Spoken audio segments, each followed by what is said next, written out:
Assalamualaikum warahmatullahi wabarakatuh.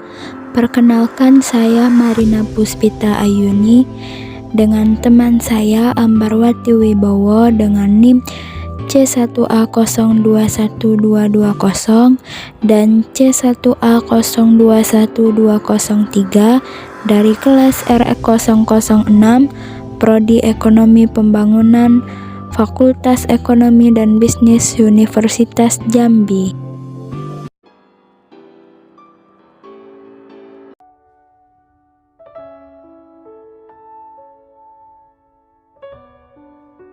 Dini hari, saat sebagian orang masih terbuai dalam mimpi, Pak Nanang Abdullah sudah memulai aktivitasnya.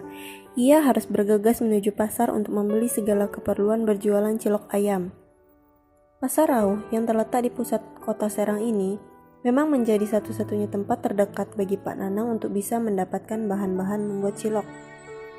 Dulu, bapak 3 anak ini sebenarnya sempat memiliki pekerjaan tetap berpenghasilan cukup. Namun, ia terkena dampak pemutusan hubungan kerja yang terjadi setelah 2 minggu ia menikahi Bu Sania sang istri 8 tahun lalu. Sejak itu, Pak Nanang rela melakukan pekerjaan apapun asalkan masih halal dan dapat menghasilkan rupiah. Membuat cilok ayam untuk dijual salah satunya, itu pun jika modal sedang tersedia. Memang sih ada keuntungan, cuma tipis. Ada keuntungan, saya akui, saya nggak munafik. Paling saat sekali ngolah itu, paling dapatnya 30, 35 itu. Tapi tidur yang kurang, istirahat yang kurang. Habis waktu isya itu tidur. Malam itu udah bangun jam 12. Untuk membuat cilok ayam, Pak Nanang memerlukan daging ayam giling, tepung sagu, tepung tapioka, bubuk kapur sirih, dan pengembang, serta merica bubuk, bawang putih, dan garam sebagai bumbunya.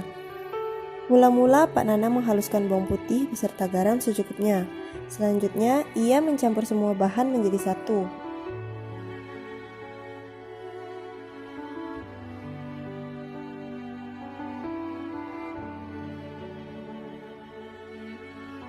Agar adonan dan bumbu dapat menyatu dengan baik, Pak Nanang mengaduk bahan-bahan kering terlebih dahulu.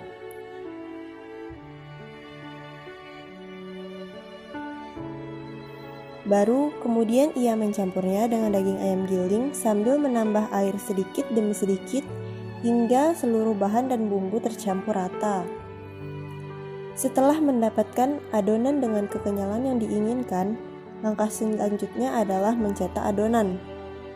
Adonan diambil secukupnya lalu ditekan seperti ini hingga menghasilkan bulatan pada pangkal genggaman. Bulatan-bulatan cilok yang sudah jadi sebaiknya langsung direbus dalam air mendidih.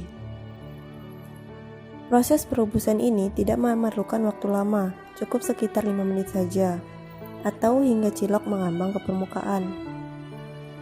Setelah matang, cilok kemudian ditiriskan hingga suhunya berubah menjadi dingin.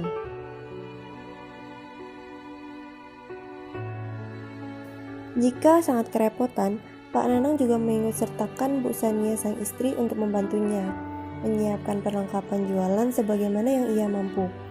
Sejak awal, Pak Nanang memang telah mengetahui kekurangan pada diri istrinya itu. Ia justru merasa iba pada kehidupan yang dijalani Bu Sania saat itu. Kalau seandainya nasibnya dibalik, dia seperti saya, mau gimana gitu Pak? Jadi itu doang. Melihat kondisi mertua laki-laki udah sakit-sakitan.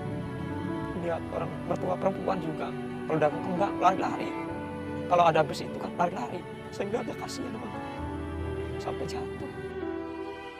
Meski sang istri punya banyak keterbatasan, Pak Nanang tetap menerimanya sebagai pendamping hidup dengan hati lapang dan tangan terbuka.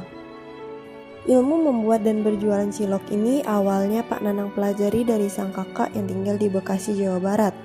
Ya, demi mencukupi kebutuhan keluarganya, Pak Nanang memang sempat merantau ke Bekasi. Berbekal ilmu dari sang kakak, di sana ia mencoba mengais rupiah dengan menjajakan cilok buatannya sendiri. Gerobak pikul ini pun hanyalah gerobak bekas yang ia peroleh sebagai hibah atas kebaikan seorang tetangga. Dan karena keterbatasan modal, Pak Nanang juga tak dapat secara rutin menjajakan cilok buatannya. Kerja di kayu lagi saya bingung, kakek masih bingung. Walaupun kerja bisa sih bisa, cuma kakinya sering gini, sering sakit. Kalau nggak berobat harus tetap sakit.